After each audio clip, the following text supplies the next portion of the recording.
पहिला साधा, दुसरा अपूर्ण, तिसरा पूर्ण, चौथा रीती.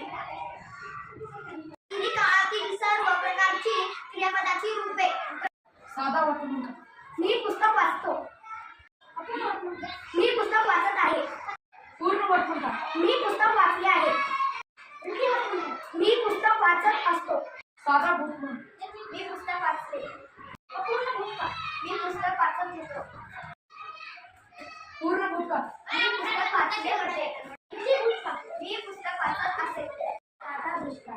मी पुस्तक वाचेल. अपूर्ण भविष्यकाळ. मी पुस्तक वाचत असेल. पूर्ण भविष्यकाळ. मी पुस्तक वाचले असेल. रीती भविष्यकाळ. मी पुस्तक वाचत जाईन.